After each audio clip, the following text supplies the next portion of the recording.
Good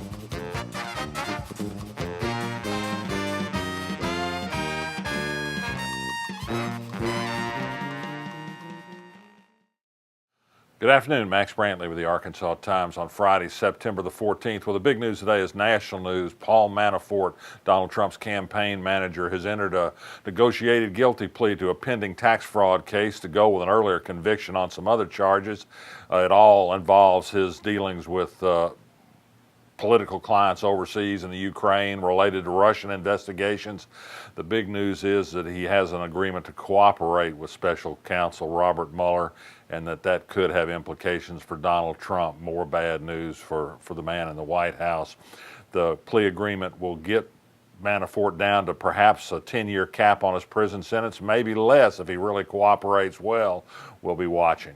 Brett Kavanaugh, the Supreme Court nominee, had another lick today. The New Yorker magazine reported that there's a woman who's complained to Congress people about sexual misconduct by Kavanaugh when he was a high school student more than 30 years ago.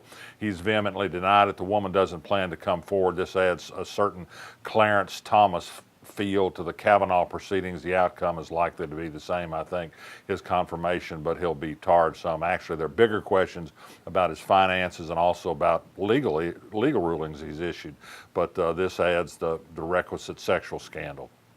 The Democratic Party and Mike Lee, the Democratic candidate for Attorney General, are hitting Leslie Rutledge, the Republican Attorney General, hard for excessive expenditures on security and going to political events out of state, such as Donald Trump's inauguration and the Republican National Convention. $10,000 for a multi-member security team. She charged taxpayers for binoculars better to see Donald Trump's inauguration.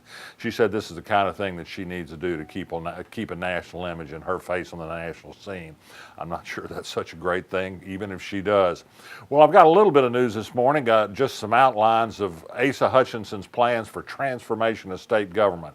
He's going to reduce the number of state departments from 40 or so to quite a few less. I think we know from past experience that combining divisions doesn't necessarily produce efficiencies. Department of Human Services is a good example. But nonetheless, he said yesterday firmly that he hopes to combine the Correction Department and Community Corrections. We indicated that was likely in the works several months ago. What we're hearing about is far more interesting, a super agency that would combine the Arkansas Industrial Development Commission, Parks and Tourism, Department of Heritage, and agencies that are interested in making money after a fashion, but highly different missions, it seems to me. Also a Homeland Security Department, State Police, Emergency Management, Drug Abuse Authority, that sort of thing. Disparate parts that he says he can transform and make more efficient. More details yet to come, but I don't think that we'll see a savings except if they pay for the new high-priced executives with cutting jobs of real people who do real work in some of these agencies.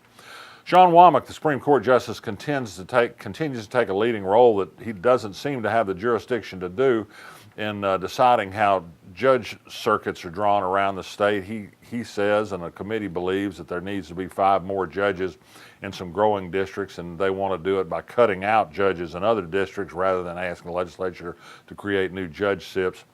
Womack seems to have a mad on against Pulaski County. They'd lose at least one judge and make their caseload go up above these high-need judicial districts that are getting additional help.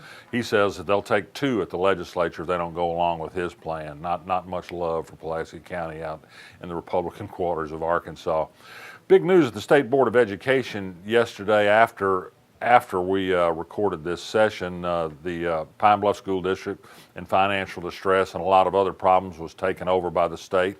A district that was taken over more than 3 years ago, Little Rock, learned that perhaps there could be an election in November 2019 to again have a school board run local affairs in Little Rock District. What's left of it anyway, after the Walton efforts to charterize the district continue to be successful.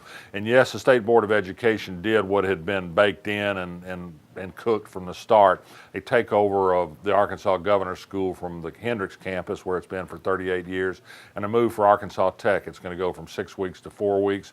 It's going to have a computer focus. It's going to move away totally from the guiding principles that established this in the first place. That was the idea. It's never been popular with conservatives.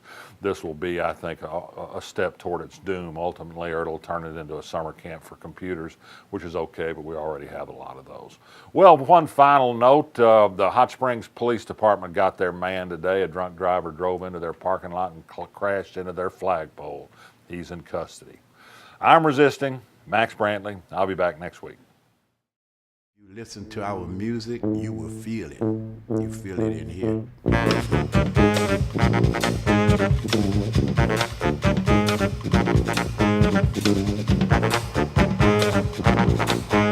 The music is surviving, probably more than ever. We owe it to New Orleans, we owe it to the world to keep it going.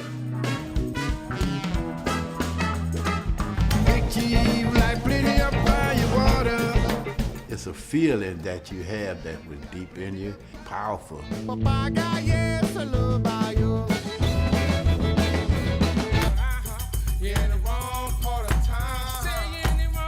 What is Mardi Gras Indian to New Orleans? Mardi Gras Indians is New Orleans. We created rock and roll. We created swing. You know what I'm saying?